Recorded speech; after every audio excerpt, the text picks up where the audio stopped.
రాష్ట్రంలో శాంతి భద్రతల పరిరక్షణకు అత్యంత ప్రాధాన్యత ఇవ్వాలని హోంమంత్రి వంగలపూడి అనిత ఆదేశించారు. విశాఖపట్నం నుంచి రాష్ట్రంలోని జిల్లాల ఎస్పీలతో వీడియో కాన్ఫరెన్స్ ద్వారా సమీక్ష నిర్వహించారు. ఈ సందర్భంగా ఆమె మాట్లాడుతూ, లాస్ట్ 5 సంవత్సరాల్లో పోలీసు వ్యవస్థని కంప్లీట్గా నిర్వీర్యం చేశారు. Even finger print identification system అనేది లేకపోతే ఎలా అవుతుందండి? ఇంతకుముందు ఎక్కడైనా గ్రూప్ ఆఫ్ పీపుల్ ఎక్కడైనా సభలు పెట్టుకున్నా, ఏదైనా ఆర్గనైజ్ చేసుకున్నా, అక్కడికి ఫాల్కొనర్స్ అని వెహికల్స్ వెళ్ళేవి. వాళ్ళ హాక్ అని చెప్పేసి ఒక వెహికల్ ఉండేది, వాటిలో సీసీ క్యామ్స్ ఉండేవి. ఎక్కడైనా అలాంటివి ఎవరైనా కొంచెం సంఘ విద్రోహ శక్తులు కనుక పనిచేస్తున్నారు అనుకుంటే ఈజీగా ఐడెంటిఫై చేసుకునే సిస్టమ్ ఉండేది. సో ఇప్పుడు అవన్నీ కూడా లేవు. మీరు నమ్ముతారా? మినిమం మెయింటెనెన్స్ లేదు పోలీస్ స్టేషన్స్కి. వాళ్ళు ఇన్వెస్టిగేషన్ మెయింటెనెన్స్ అని చెప్పేసి మళ్ళీ ఇప్పుడు మేము స్టార్ట్ చేయాలి. ఇంతకుముందు చంద్రబాబు నాయుడు గారు ఉండేటప్పుడు 6,000 to 8,000 రూపీస్ ఇచ్చేవారు. నేను మళ్ళీ చెప్తాను, పక్కన తెలంగాణలో 75,000 ఇస్తున్నారు. ఇందాకే నాకు పాపం అన్నమయ్య జిల్లా నుంచి ఒక ఎస్పీ చెప్తున్నారు, అక్కడ ఏమైనా గంజాయి పట్టుకుంటే దానికి సంబంధించిన ఐడెంటిఫికేషన్కో లేకపోతే ఇన్వెస్టిగేషన్కో మళ్ళీ చింతపల్లిలో లేకపోతే అరుకో రావాలంటే వాళ్ళకి మినిమం కాస్ట్ ఎంత, ఇన్వెస్టిగేషన్ ఛార్జెస్ సొంత జేబులో తీసి ఇచ్చే పరిస్థితి కూడా పోలీస్ డిపార్ట్మెంట్ పరిస్థితి అయిపోయింది. So even though police department వాళ్ళకి ఇవ్వాల్సిన టీఏడిఏలు కూడా లాస్ట్ 5 సంవత్సరాలు చెల్లించలేదు. ఈవెన్ వాళ్ళకి జీపీఎఫ్ నుంచి వచ్చే లోన్లు కూడా నేను మొన్న అసెంబ్లీలో కూడా చెప్పాను, ఆ లోన్ 850 కోట్ల రూపాయలు డైవర్ట్ అయిపోయింది. ఎందుకు డైవర్ట్ అయిందని వీళ్ళు కోర్టుకి వెళ్ళి కోర్టులో అడిగితే అది టెక్నికల్ ఇష్యూస్లో ఒక బటన్ నొక్కపోయి ఇంకో బటన్ నొక్కామని చెప్పేసారు చాలా ఈజీగా. సో ఇటువంటి సిచ్యువేషన్స్ మధ్యలో ఈరోజు మళ్ళా పోలీస్ డిపార్ట్మెంట్ యాక్టివేట్ అయింది. పోలీస్ డిపార్ట్మెంట్ మళ్ళా మా వర్క్ ఇది, మా వర్క్ పరదాలు కట్టడమే కాదు, అవతల ఇంకొక పార్టీ వాళ్ళ ఇళ్ళ దగ్గర కాపలా కాయడం ఒకటే కాదు, మా పని ఇది అని చెప్పి ఈరోజు తెలుసుకొని వాళ్ళు ఐడెంటిఫికేషన్ చేసుకొని మళ్ళీ ముందుకు వెళ్తున్నారు. వాళ్ళందరినీ కూడా మనం ఎంకరేజ్ చేయాల్సిన అవసరం ఉంది. ఈరోజు ఏదో సోషల్ మీడియాను బేస్ చేసుకొని నోటుకు వచ్చినట్టు మాట్లాడేసి డిపార్ట్మెంట్ మీద బురద చల్లేదానికి, ముఖ్యంగా హోమ్ మినిస్టర్ మీద బురద చల్లేదానికి ఒక టార్గెటెడ్ వేలోని వెళ్ళడం అన్నది వాళ్ళకే మంచిది కాదు. జనసేన పార్టీ క్రియాశీలక సభ్యత్వం నమోదులో రాష్ట్ర వ్యాప్తంగా యువత రెట్టింపు ఉత్సాహం చూపడంతో జనసేన పార్టీ అధినేత కొణిదెల పవన్ కళ్యాణ్ ఆగస్టు 5వ తేదీ వరకు సభ్యత్వ నమోదును పొడిగించినట్లు నర్సీపట్నం జనసేన పార్టీ ఇన్ఛార్జి అన్నారు. సభ్యత్వం నమోదు చేసుకునే విధంగా నిన్నటి నుంచి మళ్ళీ యాక్షన్ చేయడం జరిగింది. అలాగే 4 మండలాల్లో కూడా ఏదైతే మండల ప్రెసిడెంట్లు ఉన్నారో వాళ్ళ ఆధ్వర్యంలో క్రియాశీల సభ్యత్వం నమోదు చేసుకునే విధంగా అధిక సంఖ్యలో వాళ్ళకు కల్పించే విధంగా స్టాల్స్ ఏర్పాటు చేసి ఈరోజు గొలుగొండ మండలం కేడీపేటలో గండం దొరబాబు గారు, సల్లాద ప్రసాద్ బాబు గారు, డొక్కల రమేష్ గారు, సీనియర్ నాయకులు రేగబల్ శివ గారి ఆధ్వర్యంలో ఈరోజు వీళ్ళ ఆధ్వర్యంలో స్టాల్ ఏర్పాటు చేసి సభ్యత్వ నమోదు కార్యక్రమాన్ని ఈ మండల పార్టీ నాయకుల ఆధ్వర్యంలో ముందుకు వెళ్ళే విధంగా నమోదు కార్యక్రమాన్ని ఈరోజు స్టార్ట్ చేయడం జరిగిందని చెప్పి ఈరోజు ఈరోజు నర్సీపట్నం నియోజకవర్గం గొల్లగొండ మండలంలో పవన్ కళ్యాణ్ గారు జనసేన పార్టీ క్రియాశీల సభ్యత్వాన్ని ప్రారంభించడం జరిగింది. అది ఈ నెల 18 నుండి మొదటి విడతగా 28 వరకు ఇచ్చారు. అయితే ప్రజలకి వర్షాల కారణం వల్ల కొద్ది ఇబ్బంది పడుతున్నారని మళ్ళీ 5వ తారీఖు వరకు పొడిగించారు.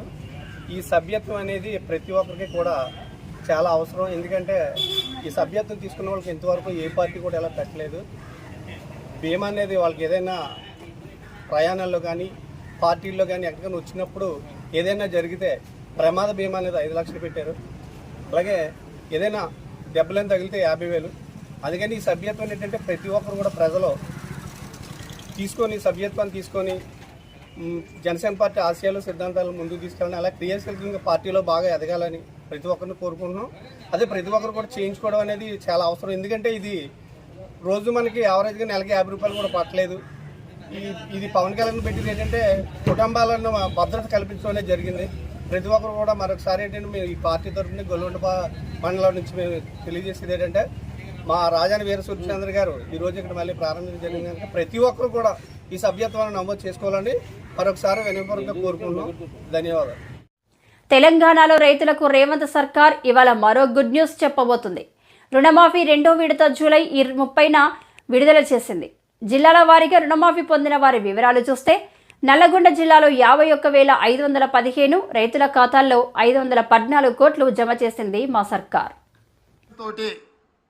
2 లక్షల రూపాయల రైతు రుణమాఫీ చేస్తామని ఆనాడు ఓరుగల్లు గడ్డ మీద నుంచే లక్షలాది తెలంగాణ రైతాంగానికి మాట ఇవ్వడం జరిగింది.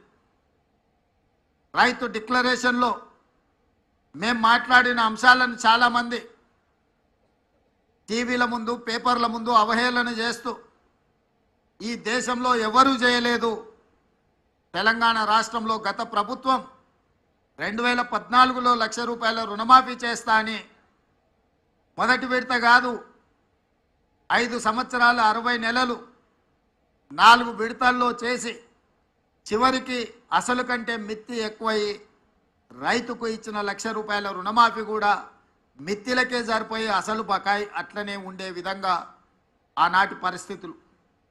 ఆనాడు ధనిక రాష్ట్రానికి నిధుల కొరత లేకపోయినా ఆ రోజు రైతులకు న్యాయం జరగలేదు.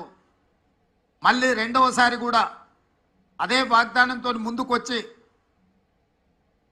రుణమాఫీ చేస్తాం 1 లక్ష రూపాయలు అని చెప్పి అంచనాలు 19,000 కోట్లకేసి చివరికి 12,000 కోట్ల రూపాయలే రెండవసారి కూడా 4 విడతలలో చెల్లించి 7,000 కోట్ల రూపాయలు మొండి బకాయిలుగా రైతుల నెత్తి మీద అట్లనే వదిలేసి గత ప్రభుత్వము బాధ్యత నుంచి తప్పించుకున్నది.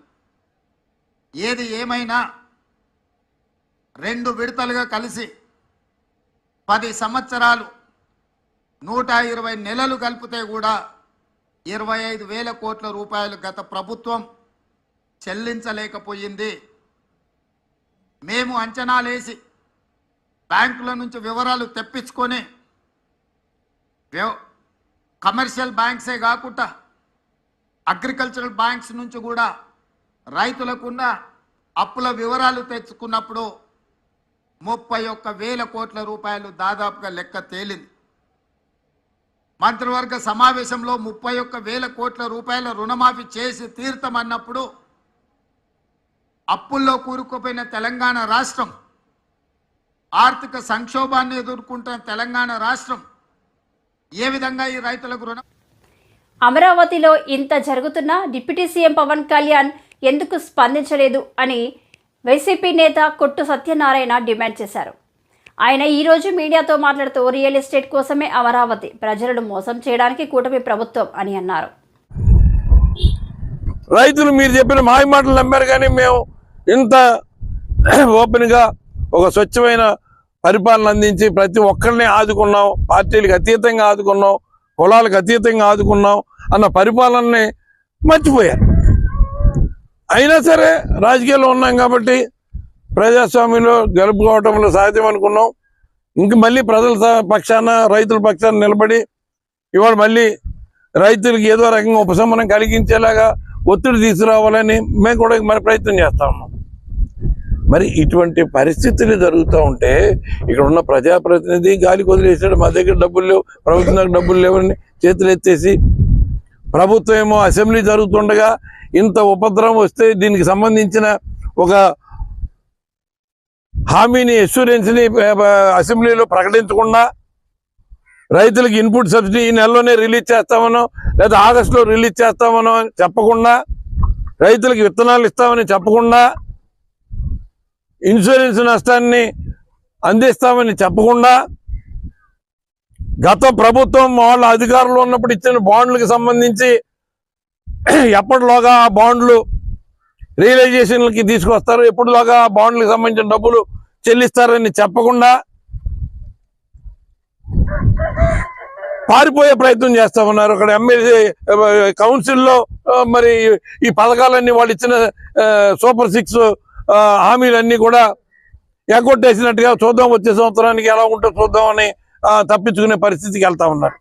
విద్యార్థులకి ఇవ్వాల్సిన ఫీజు రీయింబర్స్మెంట్ వాయిదా పెండింగ్ ఉంది, వాళ్ళ అల్లలాడిపోతా ఉన్నారు. సర్టిఫికెట్లు రాక మళ్ళీ నెక్స్ట్ క్లాస్లోకి వెళ్ళలేక, రైతు భరోసా పెట్టుబడి సాయం మే నెలలో అందవలసి ఉంది, అది ఇంతవరకు అందలేదు. అమ్మఒడి పథకానికి సంబంధించి అందించవలసింది అది చేతులు ఎత్తేసారు. ఎంతమంది పిల్లలు ఉంటే అంతమందికి నీకు 15, నీకు 15, నీకు 15, తల్లికి నీకు 18, నీకు 18, నీకు 18 అని మరి ఏదో ఎలాగా తప్పుడు ప్రచారం చేశారన్నది ప్రజలు గమనిస్తున్నారు. ఇవాళ అసలు ఇవ్వాల్సిన అమ్మఒడి ఒకటి కూడా ఇవ్వకుండా కొట్టేసే ప్రయత్నం చేస్తూ ఉన్నారు.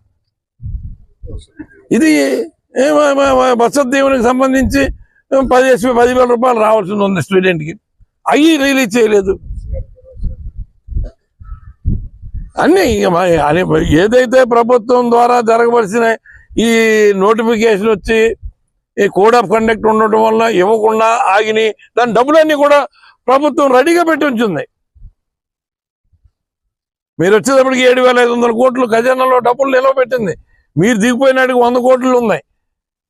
మేము దిగిపోయినాడికి 7,500 కోట్లు అక్కడ పెట్టారు. దీనికి సంబంధించిన డబ్బులన్నీ ఈ పథకాలకు సంబంధించిన డబ్బులు ఇవ్వటం కోసం. అయినా సరే మీరు ఆ డబ్బులన్నీ ఏం చేస్తున్నారో తెలీదు. ఇప్పటికీ 9,000 కోట్లు మీరు అప్పు తీసుకొచ్చారు. ఏదో పొడి చేశామని ఢిల్లీ ప్రభుత్వం అంతా మా చేతుల్లో మా గడగడలాడిపోతుందని మీరు చెప్తున్నా కానీ ఇవాళ బీహారు ఆంధ్ర రాష్ట్రం మీద కేంద్ర ప్రభుత్వం ఆధారపడి ఉందన్నది అందరికీ తెలిసిన విషయమే. బీహారు దగ్గర 25,000-30,000 కోట్ల రూపాయలు సాయంగా పొందింది, గ్రాంట్గా పొందింది. మీకు ఏకైక ఎజెండా ఏంటంటే రాష్ట్రం ఏమైపోయినా పర్వాలేదు, రాష్ట్ర ప్రజలు ఏమైపోయినా పర్వాలేదు. మీరు రియల్ ఎస్టేట్ వ్యాపారం అమరావతిలో మొదలుపెట్టిన బీజేపీ సీనియర్ నేత మాజీ MP GVL Narasimharao hot comments చేశారు. ఆంధ్రప్రదేశ్లో డబుల్ ఇంజన్ సర్కార్ వల్ల రాష్ట్ర ప్రయోజనాలకు శుభ పరిణామమని, కేంద్రం ఏపీకి నిధులు ఇస్తే కాంగ్రెస్ ఎందుకు కళ్లల్లో నిప్పులు పోసుకుంటుందని ప్రశ్నించారు. నగరాల నిర్మాణానికి నిధులు సమకూరుస్తామని చెప్పి కేంద్రం చెప్పడం జరిగింది. ఒకటి విశాఖపట్నం చెన్నై కారిడార్లో భాగంగా కొప్పర్తి, కడప సమీపంలోని కొప్పర్తి దగ్గర ఉన్నటువంటి పారిశ్రామిక వాడ నిర్మాణానికి, పారిశ్రామిక నగరం నిర్మాణానికి, అలాగే వరవకల్ బెంగళూరు హైదరాబాద్ ఇండస్ట్రియల్ కారిడార్లో ఉన్నటువంటి వరవకల్లో కూడా పారిశ్రామిక నగర నిర్మాణానికి కేంద్ర ప్రభుత్వం పెద్ద ఎత్తున నిధులు ఇచ్చేటువంటి స్పష్టమైనటువంటి ఒక వాగ్దానాన్ని, ఒక సందేశాన్ని ఈ బడ్జెట్ ద్వారా ఇవ్వటం జరిగింది. అలాగే రాష్ట్రంలో మౌలిక సదుపాయాల ఉత్పత్తికి, మౌలిక సదుపాయాల అభివృద్ధికి గత 4 సంవత్సరాల్లో 11,000 కోట్ల రూపాయలు ఇవ్వటం జరిగింది. రానున్న సంవత్సరంలో దానికి కూడా క్యాపిటల్ ఇన్వెస్ట్మెంట్ కూడా మేము నిధులు ఇస్తాం, మౌలిక సదుపాయాల నిర్మాణానికి నిధులు ఇస్తామని చెప్పి కేంద్రం ప్రకటించడం. వెనుకబడిన జిల్లాలకు మనం గతంలో ఉన్నటువంటి సంయుక్త జిల్లాలు ఏవైతే ఉమ్మడి జిల్లాలు ఉన్నాయో, 3 ఉత్తరాంధ్ర జిల్లాలు, 4 రాయలసీమ జిల్లాలతో పాటుగా ప్రకాశం జిల్లాను కూడా జోడించి వెనుకబడిన జిల్లాల అభివృద్ధికి నిధులు కేటాయిస్తామని చెప్పి దానికి ప్రత్యేకమైనటువంటి ప్యాకేజ్ ఇచ్చే విషయాన్ని కేంద్ర ప్రభుత్వం ప్రకటించింది. ఇది చాలా సంతోషకరమైన విషయం. ఆంధ్రప్రదేశ్కి డబుల్ ఇంజన్ సర్కార్ ఏర్పాటు ద్వారా ప్రత్యేకమైనటువంటి ఒక తోడు ఏర్పడటం, కేంద్ర ప్రభుత్వంలో మన రాష్ట్ర అవసరాలని గుర్తించే విధంగా ప్రభుత్వం అక్కడ ఏర్పాటు అవ్వటం, రాష్ట్రంలో కూడా అటువంటి సహకరించుకునే ప్రభుత్వం, డబుల్ ఇంజన్ ప్రభుత్వం ఏర్పడటం ఖచ్చితంగా రాష్ట్ర అభివృద్ధికి ఒక మంచి సూచకమని చెప్పాలి. అలాగే కానీ ఆంధ్రప్రదేశ్కి ఇచ్చినటువంటి అవసరమైనటువంటి నష్టపోయినటువంటి రాష్ట్రం ఆంధ్రప్రదేశ్. నేను కేంద్ర పార్టీలో కూడా ఇదే చెప్పడం, పార్టీలో ప్రెస్ కాన్ఫరెన్స్ పెట్టినప్పుడు కూడా జాతీయ మీడియాకు చెప్పడం జరిగింది. కాంగ్రెస్ పార్టీ ఆంధ్రప్రదేశ్ని విభజించినప్పుడు ఆంధ్రప్రదేశ్ సరైనటువంటి అవసరాలను గుర్తించి చేయలేదు. 10 సంవత్సరాలు డాక్టర్ మన్మోహన్ సింగ్ ప్రధానమంత్రి అయ్యారంటే అది కేవలం ఆంధ్రప్రదేశ్ ప్రజల చలవే. ఆంధ్రప్రదేశ్ నుంచి సీట్లు రాకపోతే సోనియా గాంధీ పెత్తనం చలాయించేవారు కాదు, మన్మోహన్ సింగ్ 10 సంవత్సరాలు ప్రధాని అయ్యేవారు కాదు. ఆ రకంగా 10 సంవత్సరాలు ఆంధ్రప్రదేశ్ ప్రజలు ఇచ్చినటువంటి సమర్థనతో అధికారంలోకి వచ్చి ఆంధ్రప్రదేశ్ గొంతు నిలిమేటువంటి పని ఆ రోజు కాంగ్రెస్ పార్టీ పార్లమెంట్లో చేసింది. సహేతుకంగా, శాస్త్రబద్ధంగా, సరైన సమయంలో సరైన చర్చలతో అందరినీ ఒప్పించి చేయవలసిన నిర్ణయాన్ని వినతులతో జనం బారులు. గత ప్రభుత్వంలో జరిగిన కబ్జాలపై ఎక్కువ అర్జీలు. వెంటనే అధికారులకు ఫోన్ చేసి పరిష్కరించాలని ఆదేశించిన మంత్రి కొండపల్లి శ్రీనివాస్. మంగళగిరి టీడీపీ ప్రధాన కార్యాలయంలో మంత్రి మాట్లాడుతూ, మా దగ్గరకు వచ్చి కోరడం జరిగింది.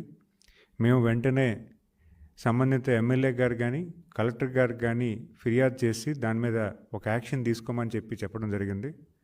అవే కాకుండా ఎక్స్ ఆర్మీ మెన్ వాళ్ళ ల్యాండ్ ఇష్యూస్ ఉన్నాయి. ఒక 2 అభ్యర్థనలు వచ్చాయి. ఒకటి విజయనగరం జిల్లా నుంచి, అలాగే ఒక కడప జిల్లా నుంచి. కడప జిల్లాలో అయితే లాస్ట్ గవర్నమెంట్లో వాళ్ళ ల్యాండ్ ముంపు ప్రాంతంలోకి వెళ్ళి వాళ్ళ ల్యాండ్ ఎక్విజిషన్ అయిపోయింది. కానీ వాళ్ళకి మళ్ళీ ల్యాండ్ అలొకేషన్ అనేది జరగలేదని మా దగ్గరికి వచ్చి ఇక్కడ విన్నపించుకున్నారు. కడప కలెక్టర్ గారికి ఫోన్ చేసి చెప్పడం కూడా జరిగింది. ఎట్టి పరిస్థితుల్లో ఇష్యూని చూడమని చెప్పి అది ఏ రకంగా సాల్వ్ చేయమని వాళ్ళకి చెప్పడం కూడా డైరెక్షన్స్ కూడా ఇవ్వడం జరిగింది. అలాగే సంబంధిత మంత్రి అయినటువంటి సెర్ప్ అండ్ ఎంఎస్ఎంఈ మినిస్ట్రీగా నేను ఉన్నాను. సంబంధిత ఇష్యూస్ కూడా నాకు తీసుకొచ్చారు. ముఖ్యంగా పెన్షన్ ఇష్యూస్ వచ్చాయి. పెన్షన్లో లాస్ట్ గవర్నమెంట్లో అనార్కుల కింద వాళ్ళని పెన్షన్ డిస్క్వాలిఫై చేసి పెన్షన్ ఆపేయడం జరిగింది. వాళ్ళని మళ్ళీ మాకు పెన్షన్ ఇప్పించాలని కోరుకుంటూ ఇక్కడికి రావడం జరిగింది. అయితే మేము కావాల్సిన ఏదైతే ఉందో వాళ్ళ దగ్గర ఫిర్యాదు తీసుకొని పెన్షన్ డిపార్ట్మెంట్ కూడా డైరెక్ట్ చేసాం. అలాగే కొంతమందికి పెన్షన్ కొన్ని రోజులుగా రాని వాళ్ళకి కూడా మళ్ళీ అప్లై చేయమని చెప్పాము. తర్వాత ఎంఎస్ఎంఈ ఇండస్ట్రీలో కూడా ఇన్సెంటివ్స్ ఏవైతే ఉన్నాయో గత ప్రభుత్వం పూర్తిగా ఇగ్నోర్ చేసింది. మా ఇండస్ట్రీ ఇప్పుడు కొంచెం ఎట్టి పరిస్థితుల్లో మీరు సేవ్ చేయాలని వాళ్ళు కొంచెం కోరడం జరిగింది. ఆ ఇష్యూస్ కూడా మేము పర్సూ చేస్తున్నాం. ఇన్సెంటివ్స్ ఏ రకంగా ఉన్నాయో వాటిని వ్యాలిడేట్ చేసుకొని కొంత వ్యవధిలో వాళ్ళకి సమకూర్చే విధంగా మేము పనిచేస్తామని చెప్పడం జరిగింది. అదేవిధంగా కొన్ని ఇండస్ట్రీస్కి లోకల్ ఇష్యూస్ ఉన్నాయి. ఆ లోకల్ ఇష్యూస్ కూడా పర్సూ చేయడానికి సంబంధిత కలెక్టర్ కూడా మాట్లాడి వాళ్ళకి సాల్వ్ చేయమని చెప్పడం జరిగింది. అదే కాకుండా కొన్ని పోలీస్ ఇష్యూస్ ఉన్నాయి. ముఖ్యంగా కడప జిల్లాలో ఈ ఇష్యూ ఒక మైనారిటీ, ఒక షెడ్యూల్ క్యాస్ట్ ఎవరైతే ఉన్నారో ఆయన మీద ఇంటిలో పనికి రాలేదని చెప్పి పడుకున్న వ్యక్తి మీద ఒక ఆయిల్ పోసి ఆయిల్ పూర్తిగా బాడీ బర్న్ట్ అయ్యే విధంగా వ్యవహరించిన అక్కడ తీరు మీద పోలీస్ స్పందించకపోతే వెంటనే మేము అక్కడ లోకల్ పోలీసుకి అలాగే మినిస్ట్రీ గారు కూడా చెప్పి కొంచెం అర్జెంటుగా పర్సూ చేయమని చెప్పడం కూడా జరిగింది. వెంటనే వాళ్ళు రెస్పాండ్ అయ్యి వాళ్ళ మీద ఎవరైతే ఈ యాక్షన్ ఏదైతే చేశారో వాళ్ళ దృష్టి కూడా తీసుకెళ్ళి వాళ్ళు పర్సూ చేయడానికి ముందుకెళ్తున్నారు. ఇవన్నీ ఈ ఫిర్యాదులు ఏవైతే ఉన్నాయో పర్సూ చేయడానికి అట్ ద సేమ్ టైం దాన్ని రిజాల్వ్ చేసే దశగా తెలుగుదేశం పార్టీ ఆఫీస్ పనిచేస్తుందని, ఖచ్చితంగా ఈ ఆఫీసు అందరికీ నమ్మకం చేకూర్చే విధంగా పనిచేయడానికి ఇంకా మేము కార్యాచరణ చేస్తూ భవిష్యత్ కాలంలో ఎలాంటి ఇష్యూస్ని కాన్స్టెంట్గా రిజాల్వ్ చేసే దశగా మేము చేకూర్చడానికి ఒక వ్యవస్థగా ఈరోజు ఏర్పాటు చేయడం, దానికి భాగస్వాములుగా ఈరోజు మేము ముందుండి ఇవన్నీ సాల్వ్ చేయడానికి అట్ ద సేమ్ టైం గ్రామాల్లో తెలుగుదేశం పార్టీ ఆఫీస్కి వస్తే సాల్వ్ అవుతుంది, మనం ఖచ్చితంగా మన అభ్యర్థన చెప్పచ్చు, మన తాలూకు ప్రాబ్లం విని దాన్ని సాల్వ్ చేసే ప్రయత్నం చేస్తారు అనే దాని మీద పూర్తి నమ్మకం కల్పించే విధంగా ఈ పార్టీ ఆఫీస్లో ఈ గ్రీవెన్స్ ఏర్పడడం జరిగింది. దానికి పూర్తి స్థాయిలో మీ అందరం కూడా ఇక్కడ గ్రీవెన్స్ వెంటనే సాల్వ్ చేయడం జరుగుతుంది. మరి ఈ అవకాశం కల్పించిన మా అధినేత నారా చంద్రబాబు నాయుడుకి ముఖ్యంగా ధన్యవాదాలు తెలియజేసుకుంటే, ఎందుకంటే ప్రజలు ఇక్కడికి వచ్చి వాళ్ళు ప్రాబ్లమ్స్ చెప్పుకుంటున్నారంటే అంతటి నమ్మకం కేవలం ఈ పార్టీ కలిగించిందని ఖచ్చితంగా చెబుతున్నాను.